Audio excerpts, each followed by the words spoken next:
Coucou la famille, bonjour. Je voudrais parler un peu à un frère, à une soeur, à, euh,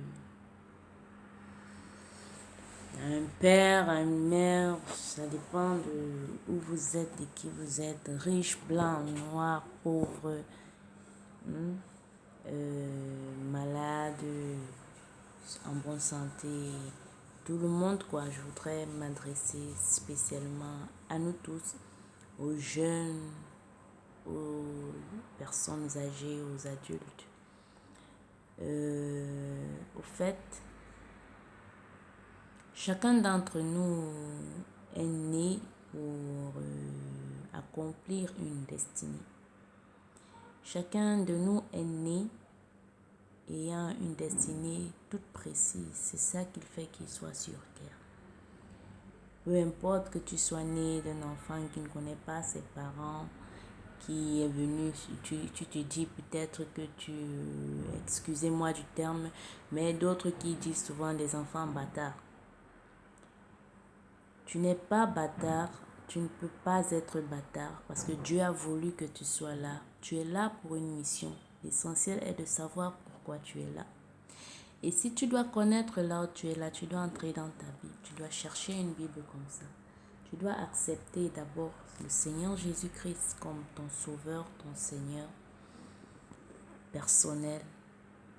Celui-là qui est ton Père, qui peut te défendre dans tout genre de situation. Celui-là que rien n'est impossible à lui. En fait, je voulais parler d'un tout petit chapitre comme ça pour attirer votre attention parce que quand on dit qu'on est venu sur terre, chacun a une destinée précise. Donc, vous ne devez pas vous retrouver dans l'imitation de la vie d'une autre personne, à imiter telle a porté tel habit, telle est à la mode, il faut que je le fasse aussi. Elle a mis la brésilienne jusqu'aux fesses, il faut que moi je mette jusqu'aux pieds, il faut que la vie de comparaison, la vie la vie de convoitise, faudrait pas que vous ayez ça parce que en temps normal, il faut connaître qui vous êtes et il faut accepter Jésus-Christ. C'est en Jésus-Christ que vous allez connaître quelle est votre identité et ce que vous êtes venu faire sur la terre. Dieu a créé tout un chacun unique, très très très unique, avec tout. Chacun est unique. Dieu ne fait pas de photocopie. Il ne fait pas d'erreur. Il ne se trompe pas. Il n'échoue pas. Toute sa créature est parfaite, pardon. Et il te dit aujourd'hui que tu es une créature merveilleuse. Alors si tu es une créature merveilleuse, cherche quelle est ton identité. Accepte Jésus-Christ dans ta vie et tu verras que tu peux faire des exploits. Tu feras des exploits et tu iras plus loin là où ta tête où tu ne t'imaginais même pas, tu peux aller plus loin. Ici, nous allons lire dans Jérémie 1 pour tous ceux qui ont leur Bible ou alors si vous n'avez pas de Bible, les téléphones maintenant, il est possible d'avoir des Bibles dans le téléphone, dans des applications qui nous donnent les Bibles et tout. Vous pouvez chercher dans Jérémie 1, Jérémie chapitre 1 au verset 5 ou alors du 4 jusqu'au 5. Donc, je vais essayer de lire pour ceux qui n'ont pas peut-être le temps de lire, mais je vous conseille de souvent lire votre Bible pour connaître qui vous êtes. Mais avant de lire la Bible, il faudrait que vous acceptiez Jésus-Christ comme votre sauveur, votre Seigneur personnel. Okay? Nous allons lire Jérémie 4 jusqu'à 5. Jérémie 1, pardon, verset 4 à 5. Il est écrit: La parole de l'Éternel me fut adressée en ces mots. Avant que je t'ai formé dans le ventre de ta mère, je te connaissais. Écoutez très bien. Avant que je ne t'ai formé dans le ventre de ta mère, je te connaissais. Ça veut dire que tu sois abandonné, que tu sois dans les rues, que tu sois n'importe où, que tu sois pauvre, que tu sois riche, que tu sois mince, que tu sois grasse, que tu sois blanc, albinos, métis, quoi que ce soit. L'Éternel t'a créé et crois-moi, il a les yeux sur toi. Il attend que tu fasses le bon choix. Mais en attendant que tu fasses le bon choix, il est toujours avec toi. N'importe quel moment, il veille sur toi. Il est sur toi. Il veille sur toi, pardon. Il veille sur toi. Il veille sur ta vie. Alors, c'est ton premier amour parce qu'il t'aime plus que tout. Il t'aime même plus que toi-même. Donc, accepte Jésus-Christ, invite-le dans ta vie et ouvre ton cœur et tu feras des exploits. Il te dit, il te connaissait déjà avant même que tu ne sois formé dans le ventre de ta maman. C'est juste un wow. Quel genre de personne peut me connaître comme ça, peut m'aimer comme ça. Il te connaissait déjà. Avant que tu sois sorti du sein, de son sein, je t'avais consacré et je t'avais établi prophète des nations. Je sais que certains parmi vous vont me dire que moi je peux être prophète. Moi si tu peux être prophète. D'autres vont me dire laisse-nous ça, tout ça, tout ça. Mais c'est pas ça. Laisse tomber le voile qui couvre ta figure. Le prophète n'est pas seulement celui-là qui peut entrer dans l'église, qui se met à prêcher. Non. Tu es prophète. C'est toi qui diriges ta vie par ta parole. C'est toi qui montres la route à ta vie par ta parole. Mais la meilleure parole que tu peux avoir, c'est celle de ta Bible. C'est celle que Dieu dit sur ta vie. C'est celle-là que tu dois avoir comme parole. C'est celle-là qui dirigera ta vie au destin que Dieu t'a mis. Dieu t'a créé pour cela. Il y a d'autres, tu vas dire, non, j'ai pas de diplôme. J'ai besoin d'un travail. Et je n'arrive même pas à manger. Et tout, et tout, et tout, oui. Pourquoi tu n'arrives pas à manger? Tout simplement parce que tu n'as pas encore conscience, excusez-moi, que tout est en toi. Accepte Jésus-Christ.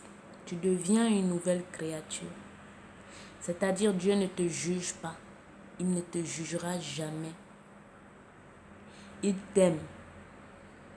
Il veut que tu sois avec lui. Il veut que tu marches comme il veut. Il ne veut pas te voir mourir jeune. Il ne veut pas te voir dans des situations embarrassantes. Il veut juste que tu sois libre. Parce que la Bible dit que vous connaîtrez la vérité. Et la vérité vous affranchira. Tout chrétien, le chrétien n'est pas seulement celui qui marche dans les religions. Il va tous les jours le dimanche. Pour aller à l'église, il va danser, il rentre. Non, le chrétien là, c'est celui-là qui croit en Jésus-Christ et qui marche selon la volonté de Dieu par Jésus-Christ. Parce que Jésus-Christ est le chemin, la vérité et la vie. Attention, le chemin, la vérité et la vie. Il ne va pas descendre sur la terre pour venir te dire que non, fais comme ça, mais il déléguera des gens pour te dire non ma chérie, tu sais, ta route là vraiment, il faut la revoir s'il te plaît. Il faut accepter Jésus-Christ et il faut lire ta Bible. Lisez votre Bible, lisez votre Bible. Il est très important. Nous sommes à la fin des temps pour ceux qui ne le connaissent pas, qui ont peut-être des voiles sur les yeux, qui sont dans l'ignorance. Je ne vous juge pas, je ne me moque pas de vous parce qu'avant j'étais comme ça. Jésus revient bientôt. Il vient pour chercher ses enfants. Es-tu un enfant de Dieu? Pose-toi la question dès aujourd'hui et prends conscience. Il revient pour chercher ses enfants. Le paradis, ça existe. Le paradis, on vivra éternellement. Et quand tu acceptes Jésus-Christ, crois-moi, c'est merveilleux parce que tout ce que tu as fait dans le passé ne compte plus, c'est effacé. Voilà le merveilleux de l'histoire. Voilà le hic, le, le wow de l'histoire, le merveilleux de l'histoire. Quand tu acceptes Jésus-Christ comme ton sauveur et ton Seigneur, crois-moi, tous tes péchés sont effacés. Et alors tu reprends, tu renais de nouveau. Tu acceptes Jésus-Christ, tu es baptisé. Et tu renais de nouveau. Renaître de nouveau ne veut pas dire que vous rentrez dans le ventre de votre maman pour aller, pour être réaccouché. Non, non, non, non. Vous devenez une nouvelle créature en esprit. En esprit. Et alors là, c'est waouh. Vous êtes libéré de tout. Vous marchez dans la foi. Vous marchez dans la foi que non. La foi et la certitude que non, j'ai une place dans le paradis. Mon Père est dans les cieux et Jésus-Christ est mon frère et tout, et tout, et tout. Je sais que quand je dis que Jésus-Christ est mon frère, beaucoup de gens vont me dire, ah, ceci ou cela, mais c'est pas un débat, je fais pas le débat. Si vous lisez très bien votre Bible, vous allez comprendre ce que je suis en train de dire. La meilleure vie est en Jésus-Christ. Ne vous conformez pas au siècle présent. Ça veut dire quoi? Tout ce que vos yeux physiques voient, c'est passager. Tout ça périt, toutes ces choses ont une fin. Mais toi, ta fin, c'est quoi? Prends conscience. Ta fin, c'est quoi? Parfois, le Seigneur pêche. Tu n'étais rien dans la vie. Et c'est toi qu'il vient chercher pour t'amener comme une ampoule, pour éclairer ta génération, pour éclairer ton monde. Pourquoi? Parce que nous, les enfants de Dieu, nous sommes des lumières. Nous sommes des lumières du monde. L'atmosphère est contrôlée. Donc, ta fin, c'est quoi à toi? Quand tu sors de chez toi le matin, est-ce que tu te confies à l'Éternel? Parce que tu ne sais pas si tu vas rentrer chez toi le soir. Est-ce que tu regardes ça? Et dis-toi que si tu fermes les yeux aujourd'hui, où est-ce que tu vas aller? Accepte Jésus-Christ. Fais le meilleur choix de ta vie. Il ne te condamne pas, il ne te juge pas. Il t'aime. Il t'aime. Donc, c'est un peu là. Arrêtez de vous poser trop de questions, de trop réfléchir et tout. Acceptez simplement Jésus-Christ comme votre Sauveur et votre Seigneur. Et faites de votre vie un exemple pour tout un chacun, partout où vous vous trouvez. Dieu soit loué. Je vous souhaite une bonne journée, l'endroit où vous êtes, si c'est dans la soirée, bonne soirée. Et prenez conscience de votre vie. Asseyez-vous dans votre coin, tout seul, et réfléchissez, pensez-y. Pensez-y. Vous êtes des guerriers, vous êtes des vaillants. Vous êtes une créature merveilleuse en Jésus-Christ. Il vous a créé et il vous aime. Il veut que vous l'acceptez dans votre vie. Alors faites-le sans perdre le temps. Parce qu'il est en chemin. Pour ceux qui lisent leur Bible, ils vont voir qu'il y a tellement de choses qui sont en train d'arriver. Les famines, les guerres, les prostitutions, plein de choses qui ne font que s'accentuer, qui ne font que venir en force. Ma sœur, si je dis prostituée, ce n'est pas pour t'insulter. C'est pour que tu sortes de là où tu es. Parce que la vie que tu mènes, Jésus t'aime. Il a besoin de toi. Il veut de toi. Il veut que tu ouvres ta vie pour lui. Tu ouvres ton cœur pour lui. Il ne te juge pas et moi non plus, je ne te juge pas. Mais même si tu le fais, tu es ma sœur. Et Jésus a besoin de toi. Donc, prenez conscience de votre vie. Vraiment, prenez conscience de votre vie. Je vous aime. Passez une très bonne journée. Bisous à vous.